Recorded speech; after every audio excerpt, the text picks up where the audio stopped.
J'ai l'impression que maintenant, toute la salle est bien éveillée grâce au café, Mentimeter, etc.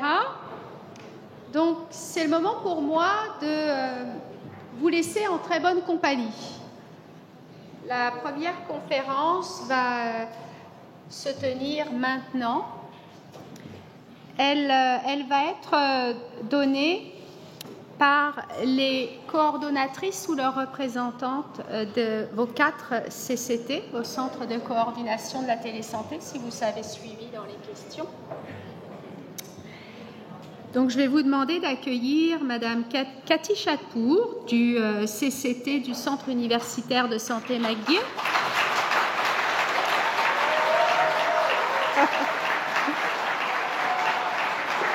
Moi, je suis allée avec toi, on est 2, Cathy. On est 2? Alors, mais t'es chaude, Madame Sabrina Lapointe du CCT du SUS de l'Estrichus. Madame Shadia Combo du Centre hospitalier de l'Université de Montréal. Et Madame Marie-Ève Tremblay du CCT du CHU de Québec de l'Université Laval. Donc, le titre de leur conférence nous parle à toutes et à tous, la télésanté d'hier à aujourd'hui. Donc, mesdames, la parole est à vous. Bonjour, juste savoir comment tourner les slides. Ici. Hop. Merci. Tu restes assis. J'espère que vous m'entendez bien. Oui. Alors, je vous souhaite à mon tour et au nom de mes collègues la bienvenue à tout le monde à ce premier symposium de télésanté dans l'ère post-pandémique. Pour cette première présentation de la journée, on nous a mandaté et confié une grande responsabilité, c'est de vous relater l'histoire de la télésanté de ses débuts jusqu'à aujourd'hui ici au Québec. Vous comprenez qu'on n'était pas là les 4 et puis le grand comité d'organisateurs qui nous a aidés à monter cette présentation. Donc, il a fallu qu'on fouille dans nos archives historiques, dans la documentation que nous avions dans les CCT, au ministère et même sur Internet, et qu'on fasse appel à notre mémoire collective pour monter cette présentation. Donc, on vous demande votre indulgence s'il y a des éléments qui manquent dans ce parcours des événements historiques qui ont marqué le développement de la télésanté au Québec. On vous demande de nous contacter par après parce que cette présentation-là va demeurer une pièce d'anthologie et on va le garder bien soigneusement dans nos archives. On m'a confié de présenter la première partie de cette présentation-là, qui, si je compare avec l'histoire humaine en termes d'âge, ce serait de la période qui couvrirait de l'Antiquité jusqu'aux années de Renaissance. Je ne veux pas contredire notre ministre, M. Dubé, mais en voyant les réponses au questionnaire, là, tantôt, je me disais que, contrairement à ce que les jeunes collègues pourraient penser, la télésanté n'a pas commencé avec la pandémie. Donc, si on se fie à la définition initiale de la télésanté, même avec nos standards d'aujourd'hui, à partir du moment dans l'histoire humaine, on a réussi à transmettre des sons, des informations, des images par des moyens technologiques sur une certaine distance pour soigner les gens, on a fait de la télésanté. Fait anecdote historique, en 1844, quelques années après l'invention du télégraphe, les gens ont utilisé ce moyen-là pour faire des demandes de ravitaillement en médicaments. Alors, la télépharmacie était née déjà. Quelques années plus tard, au début du XXe siècle, en 1905 pour être exact, à partir du moment où le téléphone était inventé, on l'a utilisé pour transmettre également des premiers battements du cœur, le rythme cardiaque et le télécardio était déjà né. Avant de parler plus de ce qui se passe au Québec, j'aimerais souligner le fait que, tantôt comme vous avez vu, le Québec a été un des précurseurs pour le développement de la télésanté, pas juste au Canada, mais au niveau international. La raison principale, comme on peut s'en douter, c'est l'étendue géographique de notre belle province, mais aussi la dispersion géographique, là. Étant donné qu'on a des régions éloignées avec une densité populationnelle faible et que les services spécialisés n'étaient pas disponibles, le besoin a fait naître la technologie et de là, la télésanté a été développée. Alors, je vais voir si je suis capable de faire fonctionner la manette. Flèche à droite. Swipe. Voilà. Donc, bien que il y a eu beaucoup d'expériences dans les années 60, 70 en matière de télésanté au Québec, ils sont demeurés juste des expérimentations. Ça n'a pas donné naissance à des services pérennes. Et la raison principale était que, bien qu'on avait commencé à avoir des ordinateurs, le coût de transmission d'informations par les réseaux était exorbitant. Donc, on n'a pas pu développer vraiment de la télésanté et ces expérimentations sont demeurées juste des expérimentations. De façon plus structurée, on peut commencer à parler des services de télésanté à partir des années 80 et 90. Ces initiatives-là étaient souvent grâce à des médecins visionnaires qui ont engagé leurs équipes cliniques pour mettre en place des services plus organisés. Je vais citer deux médecins visionnaires dans ce sens-là. Étrangement, les deux proviennent du domaine de la cardiologie pédiatrique. Certainement, plusieurs d'entre vous connaissaient le docteur Alain Cloutier, un des pionniers de la télésanté au Québec. En 1992, lui, il a mis en place le premier réseau québécois de télésanté de l'enfant, un phénomène qui était très publicisé à l'époque à l'échelle nord-américaine. Le service mis en place permettait la transmission des tracés de ECG entre l'hôpital de Rimouski et le CHU de Québec. Ce service, ils l'ont étendu après sur plusieurs sites dans l'est du Québec et l'ont étendu également à plusieurs spécialités médicales. Deuxième exemple de ce modèle-là, c'est le docteur Marie-Josée Bélan, qui a fait à peu près la même chose dans la région de Montréal, à l'hôpital Montréal pour enfants, et a démarré des lectures d'images diagnostiques à distance avec les régions éloignées. Ces initiatives, qui étaient plus du modèle individuel, ont convergé dès les années 2000 vers, je dirais, une tendance plus institutionnelle. À titre d'exemple, on peut citer deux services là. Au tout début des années 2000, il y a eu un premier service interdisciplinaire en hémato-onco qui a pris naissance au centre hospitalier affilié au CHU de Québec, et le programme du Nord qui a commencé à l'hôpital Montréal pour enfants et qui permettait d'accompagner les services de consultation en présence avec le volet télésanté, d'abord dans plusieurs spécialités pédiatriques et ensuite ils l'ont étendu au volet adulte. Autre fait marquant de ce début du siècle, c'est en 2001, on assiste à la première publication du Collège des médecins du Québec qui commençait à baliser la pratique médicale et parlait de la télémédecine pour la première fois. Donc, n'en déplaise à personne, en 2004, on a mis en place le premier réseau québécois de la télésanté, donc on n'a pas inventé le terme. Et ce premier réseau regroupait 36 centres de santé. À l'époque, vous vous souviendrez, on était encore dans le temps des établissements non fusionnés. Et parmi ces 36 centres, il y avait 4 CHU, donc nos 2 CHU pédiatriques, le CHUS et le CHU de Québec. On passe à une tranche d'histoire suivante. Les années 2004 à 2006, on a vu un passage du volet institutionnel vers un volet législatif. Donc, le ministère de la Santé reconnaît la télésanté, la prestation des soins à distance, et on assiste aux premières législations en matière de la télésanté. Dans les phénomènes intéressants de cette période du temps, au tout début des années 2003, pour ceux qui s'en souviendraient, le concept des RUIS a commencé à prendre naissance. Donc, l'idée de découper le territoire québécois en 4 territoires distincts, avec une faculté de médecine, un centre hospitalier universitaire et les établissements qui se trouvaient sur ce territoire-là. L'objectif était de promouvoir la coordination des soins et la concertation entre les établissements, tant au niveau de la dispensation des services, surtout les services spécialisés, mais également l'enseignement et la recherche. En 2004, le ministère mandate ces 4 RUIS pour développer la télésanté sur leurs territoires respectifs. Et c'est de là qui sont nés les centres de coordination de télésanté, qui à l'époque avaient des appellations différentes. Là, on parlait de CECOT, de CECOVI et 2 autres noms. Et aussi, curieusement, ces 4 centres étaient affiliés pas juste au CHU, il y en avait 3 qui étaient dans les CHU dans les directions différentes, et celui de l'Université de Montréal était directement rattaché à l'université. Donc, en 2005, deux phénomènes législatifs se produisent, les concepts des RUIS étant chassés dans la loi, mais également, pour la première fois, on assiste à l'arrivée d'une définition formelle de la télésanté dans la loi sur les services de santé et services sociaux. J'aurais fait un autre sondage parmi vous de voir qui peut citer la définition de télésanté par cœur.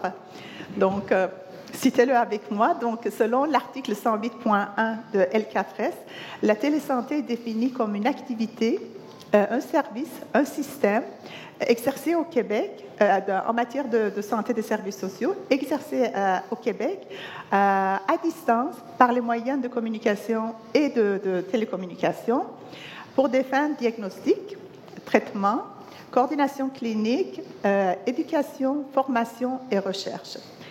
Le législateur, dans ce temps-là, avait exclu expressément les consultations téléphoniques de la définition de la télésanté, ce qui nous a donné bien des maux de tête quand la pandémie est arrivée. Suite à cette définition-là, et en 2006, on assiste également à deux phénomènes intéressants dans le réseau, qui a vraiment donné un grand essor là, au développement de la télésanté. Le premier, c'était le lancement du projet porteur du dossier santé du Québec. Et en parallèle, il est arrivé un cofinancement très, très important de la part du ministère et la Bureau de santé du Canada. Alors, les 4 RUIS et leurs CCT respectifs ont été interpellés pour sonder les établissements de leur territoire et de définir des projets porteurs pour le développement de la télésanté.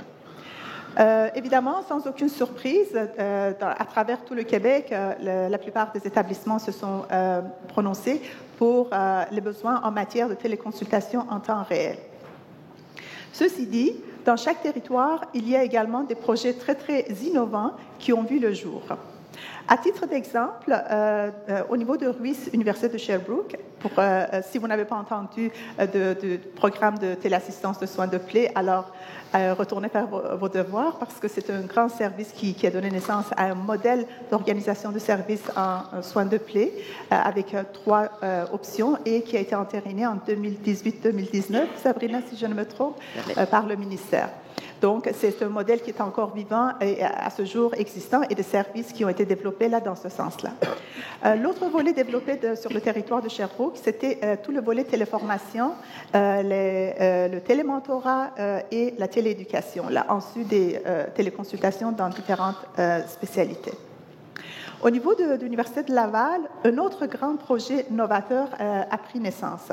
On parle du réseau de télépathologie et ce service-là permettait la lecture des lames de pathologie, bien entendu, à distance, surtout pour les patients dans les cas des extemporanés péropératoires. Donc, quand le patient était dans la salle d'opératoire, on prenait des échantillons et la lecture à distance permettait d'éviter que le patient soit opéré 2 fois.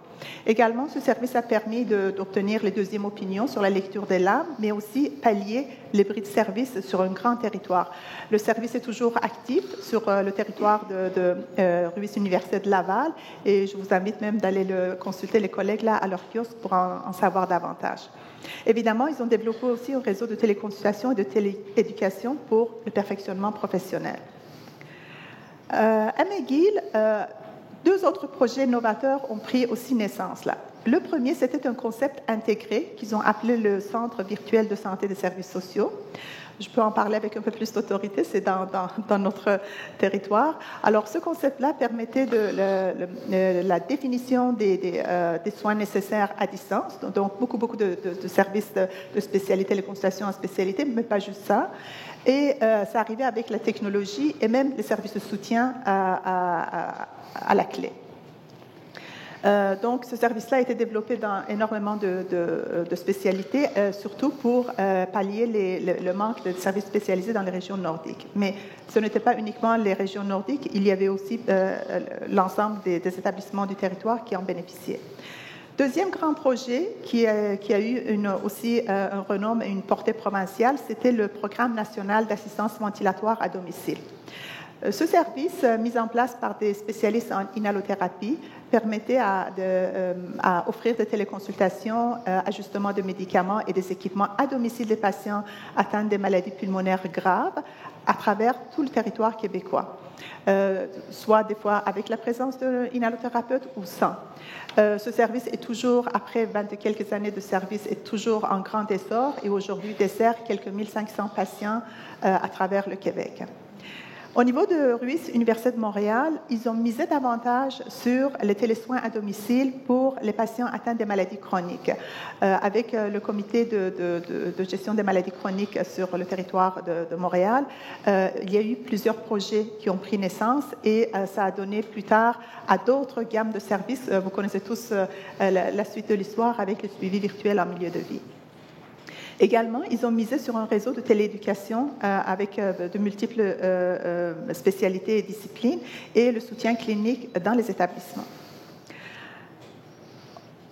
On passe à la dernière tranche de l'histoire qui m'a été confiée, et ça, c'est les années où on voit un grand développement en termes de déploiement des équipements et de solutions informatiques.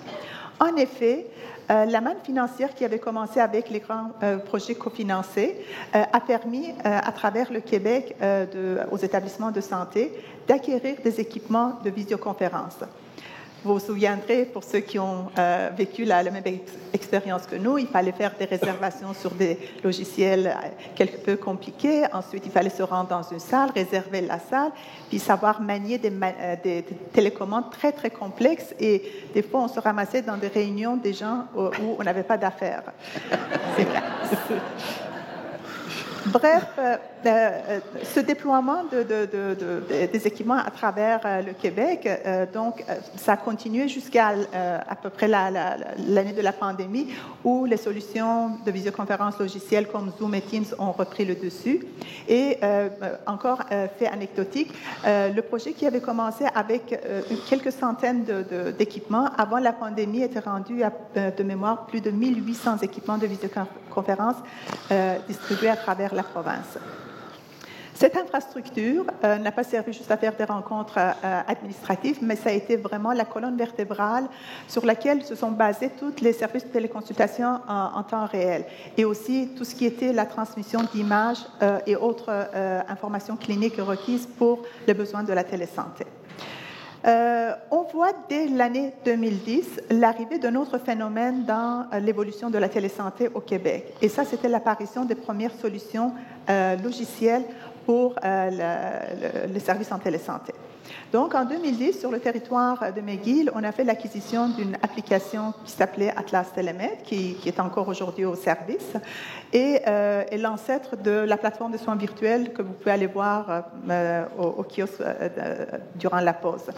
Donc, cette solution permettait, pour une première fois, pas juste d'organiser les téléconsultations en temps réel, mais aussi de faire du temps différé, donc par échange d'informations, des fichiers, des images, ainsi de suite, sans qu'il y ait visite virtuelle. En 2010-2011, il y a eu également deux premiers programmes innovants là, avec les solutions de télésoins à domicile. Un qui a commencé au C3S de Jardin-Roussillon, dans Montérégie-Ouest. Je regarde Mme Sénécal, qui était une des précurseurs de ce programme-là. Et le deuxième, c'était au service régional de soins à domicile de l'hôpital Maisonneuve-Rosemont. Les deux services ont commencé avec les patients atteints de MPOC, qui était une des grandes causes des maladies chroniques. Je finirai ma tranche de l'histoire avec un dernier programme novateur qu'on ne peut pas passer sous silence parce que ça a eu de grands bénéfices et ça a continué jusqu'à encore tout récemment. Le CEFT, qui était le programme, le Centre d'enseignement et de formation à distance, c'était un programme de formation et de cours, certains même accrédités, qui était dispensé à partir du CCT du CUSM pour les régions, les deux régions nordiques et la région de la Basse-Côte-Nord. Ce programme était destiné à la formation des infirmières qui étaient en pratique en région éloignée, souvent isolée, et se trouvaient souvent seules devant des cas très complexes. Plus tard, Santé Canada, profitant de la mise en place d'un tel programme riche, a fourni aussi un financement supplémentaire pour que les infirmières qui étaient dans les communautés autochtones non conventionnées puissent bénéficier également de ces formations-là. Et plus tard, même des organisations comme Hydro-Québec souhaitaient que les infirmières de leurs services qui étaient dans les régions nordiques puissent bénéficier de ce programme. Officiellement, on a transféré ce programme en 2018 à la formation continue partagée pour qu'il soit disponible à travers l'ENA. Donc, rendu là, je vais passer le bâton à ma collègue Sabrina pour vous faire traverser dans les années-lumière. Je vais souffler là. Oui. Moi, je viens debout. Bonjour. Donc, à mon tour de vous raconter une histoire de 2012 à 2020. Donc, Cathy avait déjà débuté un petit peu en vous annonçant que la visioconférence était bel et bien en place en 2012. Donc, qu'est-ce qu'on a vécu, nous? Bien, c'est l'arrivée de la mise en place de l'équipe et de la plateforme d'Iris par le Centre de soutien de la télésanté du CHU de Québec, qui servait notamment à faciliter et à harmoniser la gestion de réservation des salles ainsi que la collecte des statistiques d'utilisation. Et avancer. Oui. Avance ma slide, bien sûr. Et voilà. 2013, le ministère a demandé d'effectuer un portrait sur les organisations de services qui entouraient la clientèle qui était à risque ou qui avait souffert d'un ACV.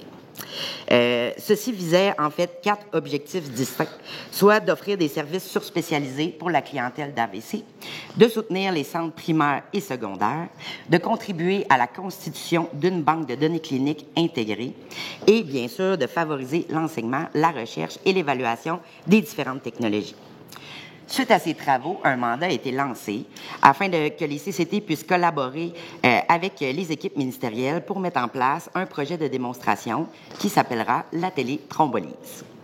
Après plusieurs résultats probants, un déploiement provincial est lancé et un modèle qui prévoit une garde supra-régionale soutient un CCT et divise cette offre de services en 2, soit le pôle Est, qui sera desservi par les neurologues du CHU de Québec, et le centre-Ouest, qui aura une prise en charge par les neurologues du CHU. Encore aujourd'hui, vous savez, beaucoup de promotions est faite afin de sensibiliser les citoyens sur l'urgence vitale qu'est l'AVC. Il est primordial de viser sur l'équité et sur l'accessibilité des soins de ceux-ci afin d'effectuer une prise en charge rapide et ainsi déjouer certains sombres pronostics. Ceci démontre clairement l'importance des déploiements provinciaux, puisque en date d'aujourd'hui, en 2024, cette offre de service qu'est la téléthrombolyse est encore bien en vie. 2014. Donc, en parlant d'offres de services qui a le vent dans les voiles, les mandats sont descendus et on vise maintenant un déploiement provincial pour l'offre de services des télésoins à domicile. 2015 maintenant. 2015, ce fut une année charnière pour les centres de coordination télésanté avec l'arrivée de la gouvernance. Évidemment, 4 CHU sont mandatés, celui du CHU de Québec, celui du CIUS de l'Estrie-Chus, celui de McGill et celui du CHUM, afin de mettre en place les centres de coordination de la télésanté avec une offre de services en 7 axes, notamment visant la promotion, l'accompagnement, le soutien et la pérennité de ces services.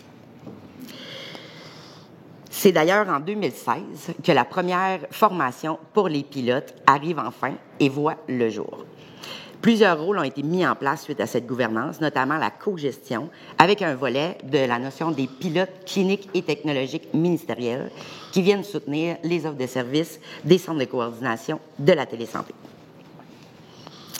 2018, mis à part l'arrivée d'une coordonnatrice extraordinaire pour le CIUS de l'Estrie-Chus.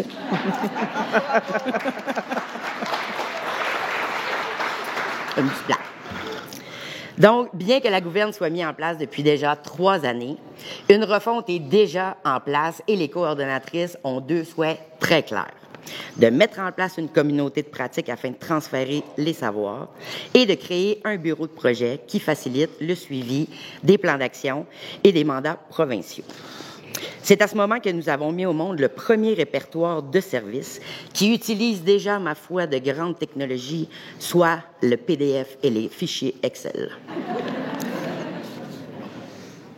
En 2019, un plan d'action ambitieux et audacieux est mis en place. De grands déploiements provinciaux sont à venir, soutenus par des technologies innovantes, sans perdre de vue l'importance de capitaliser sur l'existant, et c'est ainsi que les premiers plans de pérennisation voient le jour.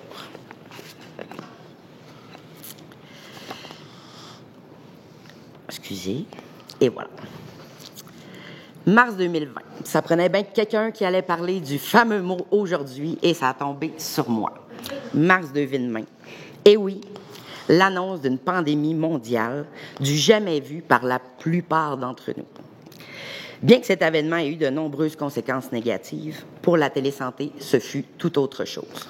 Un essor fulgurant est mis en place et dès les premières annonces du ministère, les CCT ont été mobilisés afin de rallier leurs forces pour soutenir et garantir l'accessibilité aux offres de soins et de services pour la population. Des plateformes autorisées par le ministère sont déployées partout au niveau du réseau. Les professionnels des CCT ont travaillé d'arrache-pied afin de produire de la documentation, des capsules vidéo et même d'envoyer des équipements partout au Québec afin de soutenir les professionnels de la santé envers l'utilisation de la modalité virtuelle. Bien sûr, l'arrivée du décret ministériel eut un rôle important afin de créer l'essor de la téléconsultation. Les deux souhaits que les CCT avaient le plus ont pu voir le jour, notamment grâce à l'expertise d'une de nos anciennes collègues du CHUM, soit Mme Marie-Josée Paquette, qui avait une grande expertise en communauté de pratique. Nos petites rencontres du mardi matin ont permis de créer un espace de partage avec tous les gens du réseau qui souhaitaient se joindre à nous, gravitant autour du mot télésanté. Ceci nous permet d'assurer une communication efficace et harmonisée et facilite le suivi et surtout la compréhension des différentes directives ministérielles qui, je vous rappelle, en mars 2020, pouvaient être parfois changeantes. Un autre beau volet qui a pris de l'essor, notre beau site web, le portail du Réseau québécois de la télésanté, voit le jour, nous permettant ainsi de regrouper à un seul même endroit tous les outils qui ont été déployés par vos centres de coordination de la télésanté, assurant ainsi des activités virtuelles sécuritaires et de qualité. D'autres opportunités ont aussi vu le jour, pour n'en nommer que quelques-unes, soit la mise en place de notre bureau de projet provincial, et une nouvelle offre de télésanté est déployée rapidement, vu le contexte, celle de la téléconsultation pour les infirmières pivots en cancérologie. Des équipements sont envoyés, les gens sont formés pour assurer que notre clientèle, la plus vulnérable, soit assurée de recevoir des soins et des services.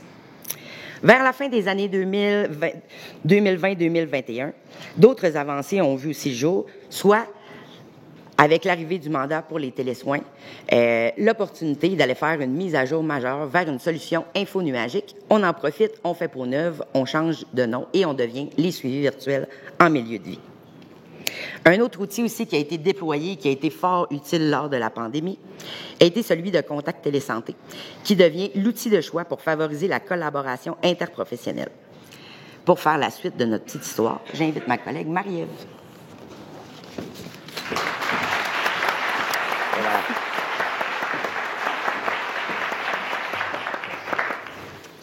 Donc, bonjour à vous tous. Donc, moi, ma période, c'est... Oups, c'est fort, je m'entends. Donc, de 2021 à aujourd'hui, donc on est toujours dans la période de pandémie. Mais on s'en va tranquillement vers la sortie de la pandémie. Et en fait, c'est une période quand même assez de mouvement, d'adaptation, de changement dans les pratiques, de l'encadrement aussi va voir le jour un petit peu plus précis là, pour venir encadrer la pratique de la modalité de la télésanté. Il y a beaucoup de besoins qui ont été signifiés, qui ont ressorti là, pendant la pandémie, notamment là, avec toutes les téléconsultations et tous les services de télésanté. Là. Donc, ça a nécessité effectivement là, la mise en place de modalités de télésanté au sein des établissements. Et en fait, c'est sûr que toute l'arrivée avec les solutions logicielles un peu qui a été mentionnée, là, c'est venu favoriser aussi beaucoup le déploiement de ce style de téléconsultation à l'intérieur. Et en fait, ça l'a aussi permis là, de venir reconnaître les consultations téléphoniques comme étant une activité de télésanté là, pendant le décret là, d'urgence qui avait été émis là, pendant la pandémie.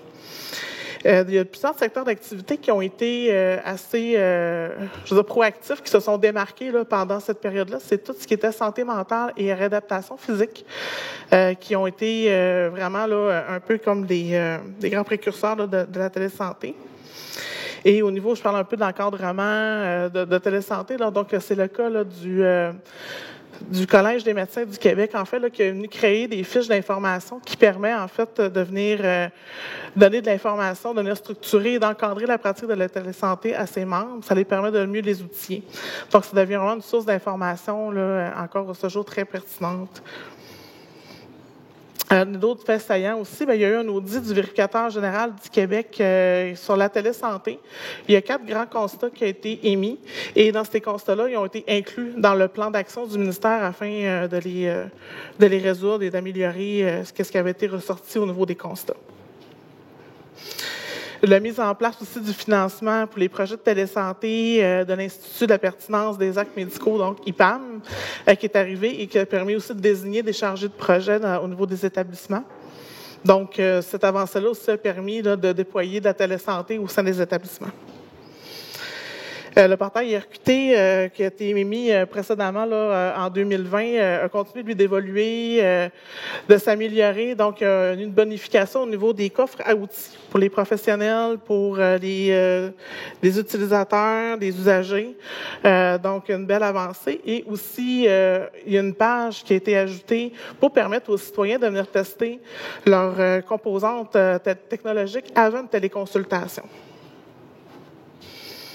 Et en 2022, c'est une année quand même marquante là, pour l'acquisition et l'implantation de la plateforme de soins virtuels, donc PSV, qui permet comme objectif la gestion du cycle complet, en fait, d'une trajectoire de soins virtuels. Puis ça permet aussi une communication et des échanges entre l'usager et le professionnel.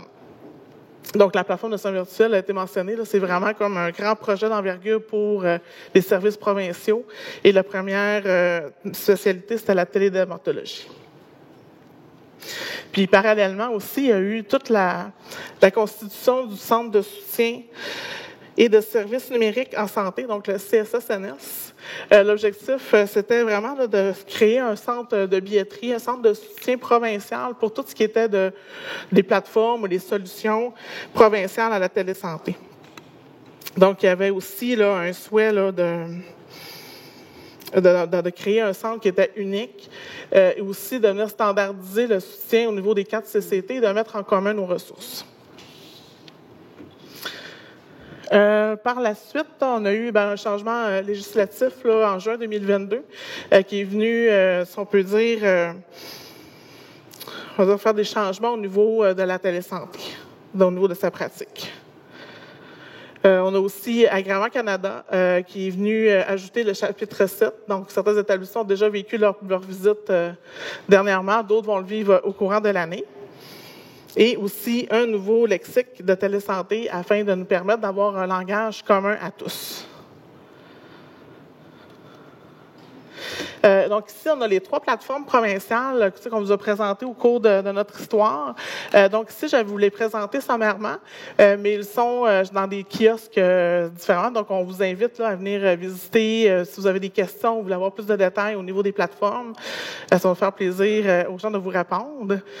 Donc on a Contact Télésanté, qui est un outil, on va dire, de collaboration pour interprofessionnel au niveau des usagers. Donc, ça favorise vraiment la communication là, entre les intervenants et ça a permis vraiment la pandémie de venir améliorer, surtout au niveau des CHSLD, là, vu qu'il y avait la distance et tout ça, là, venir améliorer en fait leur suivi de soins là, à distance. On a quelques statistiques. Donc, on a déjà 8 projets déployés, 5 trajectoires de suivi, parce que Contact Télésanté, en fait, s'adapte. Donc, selon des trajectoires différentes. Et il y a 6 projets en cours de déploiement. Donc, il est sur la responsabilité du CCT Chute Québec, Université Laval. La deuxième plateforme, c'est le suivi virtuel en milieu de vie, donc SVMV, qui est sous la responsabilité du CCT CIUS de l'Estrichus. Donc, c'est un outil qui permet la prise en charge des activités de surveillance clinique, donc tout ce qui est télésurveillance et d'enseignement à distance, télééducation avec des patients qui sont à domicile. C'est comme une autogestion aussi de la maladie par l'usager. Donc, en 2023-24, 13 établissements 36 groupes virtuels actifs, 12 trajectoires de suivi, plus de 2000 patients par année. Fait que c'est quand même assez impressionnant là, comme statistique. Puis en même temps, c'est un bon moment de mentionner aussi là, qu'ils ont eu une note parfaite d'Agrément Canada là, pour la bonne pratique au niveau de SVMV, lors de leur visite d'Agrément Canada. Et ma gang là-bas.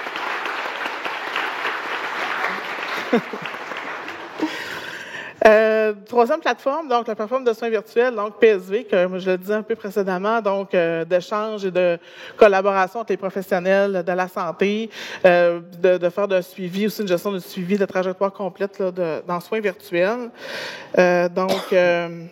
Ici, en télédermatologie, on est à plus de 15 000 requêtes de téléconsultation. Donc, ça évolue vraiment beaucoup là, au fil du temps. Santé mentale aussi, qui a une mission de première ligne. CIUS, on a 3000 requêtes de questionnaires, en fait, là, qui a été émis. Donc, vu que je vous présente maintenant les grands projets, en fait, émergents et structurants qu'on va voir vers l'avenir, en fait. Donc, on parle d'alternatives à l'hospitalisation, qui touche trois niveaux, donc les unités de soins virtuelles, ce qui était post-opération et tout ce qui était post-hospitalisation, excusez-moi, et l'optimisation des services ambulatoires. Il y a 8 projets vitrines pour la phase 1, puis on va avoir un total de 15 établissements qui vont le mettre en place. Le répertoire de services, donc c'est aussi l'occasion qui avait été mis en place précédemment. Donc, il est en cours de réécriture. Donc, c'est la Société du Chute Québec, l'Université Laval, qui est en train de réécrire le répertoire de services en collaboration avec la Société CHUM. Donc, on va avoir une nouveauté bientôt. Infrastructure de visualisation d'imagerie médicale, donc elle était notée. Ce plan, ça a quand même un impact, là, vu que c'est de la centralisation d'imagerie médicale et que c'est pour tout ce qui était service urgent qui nécessite l'imagerie médicale, va se retrouver au niveau de cette infrastructure-là bientôt. Suivi virtuel en milieu de vie, donc 2 nouveautés, Gardo et Mavo. Là, juste pour être certaine, je vais juste regarder pour bien le noter, c'était grossesse à risque à domicile et la prise de médicaments anticancéreux par voie orale. Donc, l'objectif étant toujours de prise en charge de l'usager aussi dans sa maladie. Le dossier santé numérique, on ne peut pas passer à côté avec les 2 projets vitrines, qui est un projet qui est très attendu. Et toute autre trajectoire de soins virtuels aussi qui est inclus dans vos établissements. Donc, on voit qu'il y en a vraiment beaucoup qui émergent aussi dans vos établissements. On a aussi suivi virtuel en ophtalmologie. L'intégration de l'intelligence artificielle, on l'a mis parce qu'on voit vraiment là, que c'est quelque chose qui s'en va vers l'avenir. Dans les premières avancées, on a tout ce qui était les images diagnostiques, d'imagerie médicale, l'aide à la décision ou même tout ce qui est la fluidité hospitalière. Fait qu'on voit que de plus en plus, l'intelligence artificielle prend sa place. Puis je pense qu'on n'a pas terminé de voir vers où qu'on s'en va avec ça. Service de préhospitalier d'urgence et le portail patient aussi, qui est quand même très attendu. Donc, que ce soit au niveau du DSN ou même au niveau de la PSV qui pourrait être inclus à ce niveau-là. Donc, ça, c'est des statistiques qu'on a tenu à vous mettre, là. Donc, on a recensé plus de 1600 fiches d'activités complétées par les établissements dans notre répertoire de services. Et aussi des statistiques au niveau de notre bureau de projet. Là. Comme vous savez, on a un bureau de projet provincial. Donc, 73 projets en cours qui sont distribués à travers les différents CCT et aussi le ministère. Donc, ça touche vraiment tout ce qui est des services provinciaux. Et on a mis là, quelques données sur l'avancement des projets là, à l'intérieur. On retrouve aussi des services qui sont mis en place au niveau de l'échelle provinciale, donc tout ce qui est cancérologie, volet IPO, la psychiatrie légale, le continuum VARMU, soins virtuels en milieu de vie. Donc, il y a quand même, je ne les nommerai pas tous, mais il y a vraiment 13 grands projets là, qui ont été mis en place à l'échelle provinciale. Et le répertoire des activités provinciales, on a d'autres données, mais tout ça, c'était pour vous mentionner, ça évolue tellement vite. Là, quand on a pris les données, on était à 10 000, maintenant, on est à au-dessus de 15 000 de requêtes soumises pour la PSV. Donc, ce qu'on voulait vous mentionner, c'est qu'il y a vraiment là, des statistiques pour ceux qui ont accès à la communauté, aux statutaires, en fait, là, de pouvoir aller consulter le bien qui offre les données sur la PSV, le CSSNS, SVMV, puis c'est quand même assez intéressant de voir l'évolution là, au fil du temps de ces trois plateformes-là importantes. Donc, ça fait le tour pour moi. Je laisse la parole à ma collègue, Chadia.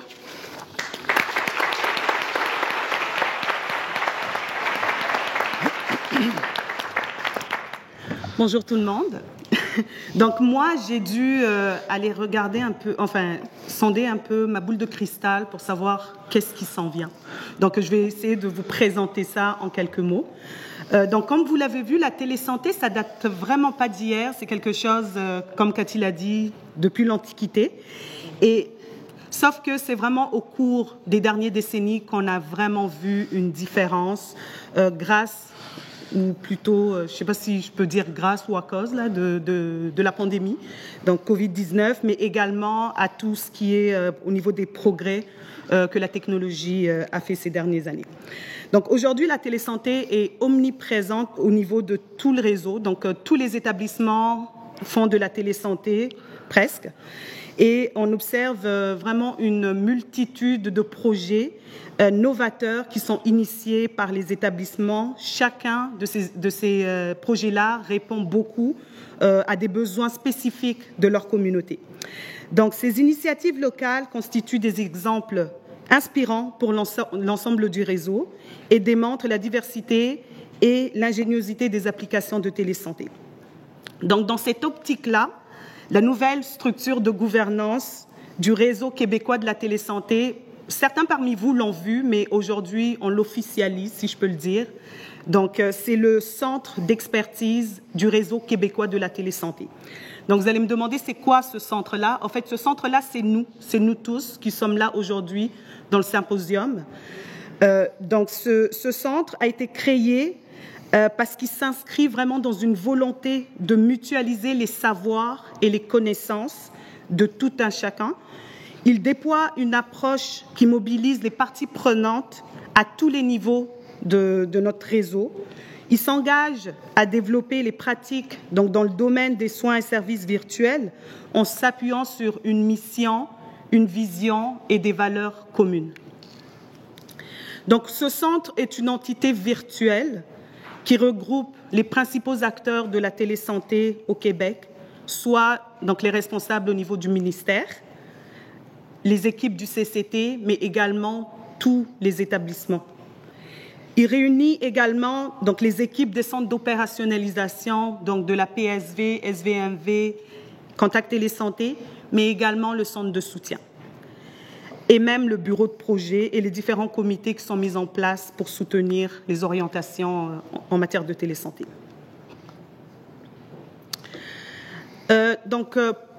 Pour concrétiser cette nouvelle structure, donc les domaines d'expertise de chaque entité vont être mis à profit pour apporter des solutions innovantes et optimales pour tous les projets.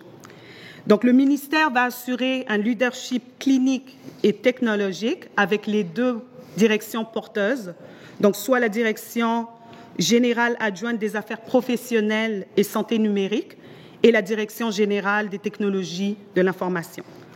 Donc, ces derniers vont collaborer étroitement avec d'autres directions du ministère ainsi qu'avec des partenaires du réseau afin de définir les politiques et les orientations en matière de télésanté. La DGTI accompagne les travaux technologiques liés à la télésanté en veillant sur la sécurité des données et l'interopérabilité des systèmes. Donc, les 4 centres de coordination viennent soutenir le déploiement et la coordination des services de télésanté à travers la province.